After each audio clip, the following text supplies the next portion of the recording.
আসসালামু আলাইকুম ওয়া রাহমাতুল্লাহি ওয়া বারাকাতুহু। দূর দূরান্ত থেকে যে আমার এই ভিডিওটি দেখছেন সবাইকে আন্তরিক মোবারকবাদ এবং শুভেচ্ছা।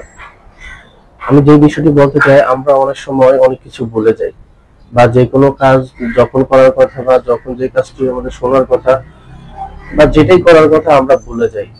আমাদের মধ্যে ভুলে যাওয়ার প্রবণতাটা অনেক বেশি, মানে সেটা তুলনামূলকভাবে অনেক বেশি তুলনায় বললেও ভুল হবে। আমরা যে কোনো জিনিস ভুলে যাই, কোনো কিছু করার কথা ভুলে যাই, কোনো কিছু খাওয়ার কথা ভুলে যাই, কোনো কিছু কাউকে দেওয়ার কথা ভুলে যাই, কাউকে কোনো যদি কমিটমেন্ট করি সেটাও ভুলে যাই। এখন এই যে আমরা এগুলা ভুলে যাই বা আমাদের মনে থাকে না, সেজন্য আমাদের কি করা উচিত বা করণীয় কি?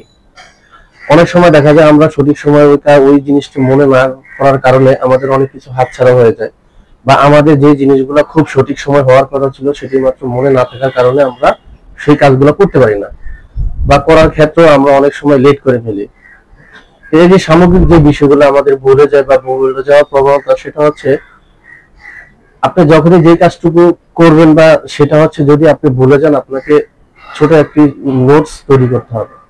যখনই যে কাজটুকু করেন না কেন বা যাকে কোনো কথা দেন না কেন, বা যখনই যেই জিনিসটা আপনার করার কথা সেটা যদি আপনি করতে চান, তাহলে আপনাকে নিয়মিত একটি অভ্যাস গড়ে তুলতে হবে। যদি আপনি প্রতিনিয়ত এই অভ্যাসগুলো গড়ে তুলতে পারেন, তাহলে আশা করি আপনি কখনোই ওই জিনিসগুলো ভুলবেন না। কারণ যখনই আপনার ওই জিনিস ওই খাতাটুকু ওপেন করবেন বা যে জায়গায় নোট করে রেখেছেন ওই জিনিসটা ওপেন করবেন, তখন দেখা যাবে আপনার ওই জিনিসটা খুব তাড়াতাড়ি মনে হবে। এই মনে হওয়ার কারণে আপনার অনেক কিছু ভুল হওয়ার থেকে বেঁচে যাবেন, বা অনেক কিছু মনে না থাকার কারণ থেকে বেঁচে যাবেন।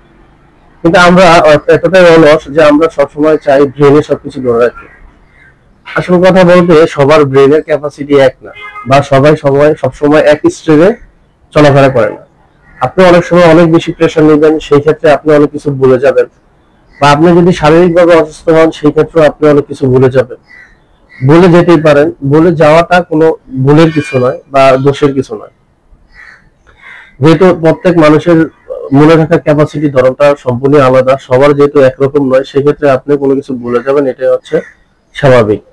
সেই জন্য আপনাকে ওই কাজগুলো বেশি বেশি করতে হবে। যখনই অবসর পাবেন তখনই যেই কথাটুকু যাকে বলবেন বা যেই কাজটুকু করবেন, তখন সেই কাজটুকুর জন্য আপনাকে নোট করে রাখতে হবে। যদি আপনি নিয়মিত মাফিক নোট করেন, তাহলে দেখা যাবে আপনার কোনো কিছু ভুল হওয়ার সম্ভাবনা কম থাকে। কারণ সেই ক্ষেত্রে হবে কি, আপনি ওই কাজটুকু অনটাইমে করতে পারবেন, বা যাকে যে কথাটুকু দিয়েছিলেন তার সাথে আপনার ওই কমিটমেন্টটা বজায় রাখবেন।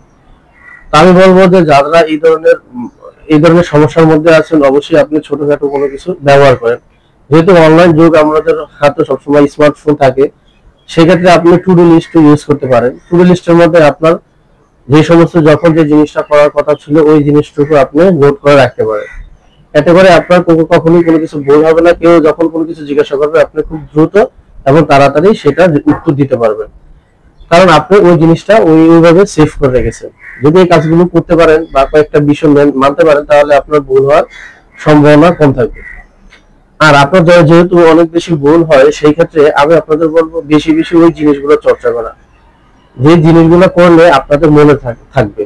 একই জিনিস বারবার দেখা যেহেতু আপনি ভুলে যাচ্ছেন, বা একই জিনিস বারবার পড়া যেহেতু আপনি মনে রাখতে পারতেছেন না, বা একই জিনিস বারবার শুনবেন যেহেতু আপনি শুনে মনে রাখতে পারতেছেন না, মানে আপনি যদি টানা কয়েকদিন এই কাজগুলো করেন, তাহলে দেখা যাবে আপনার ভুলের পরিমাণটা অনেক বেশি কম হয়ে আসবে। আপনি যে জিনিসগুলো মনে রাখতে পারতেন না সেটাও মনে রাখা অতি সহজ হয়ে যাবে। যখনই একটা কাজ বেশি বেশি চর্চা করবেন বা অনেক সময় ধরে করবেন বা বারবার রিমাইন্ডার দিতে থাকবেন, তখন দেখা যাবে কি আপনার ওই জিনিসগুলো আস্তে আস্তে ভুল যে মনে যে না থাকার সমস্যাটা ছিল ওইটা আস্তে আস্তে দূর হয়ে যাবে। এখন ওই সময় থেকে আপনার কি মনে রাখার অভ্যাসটা তৈরি হয়ে যাবে।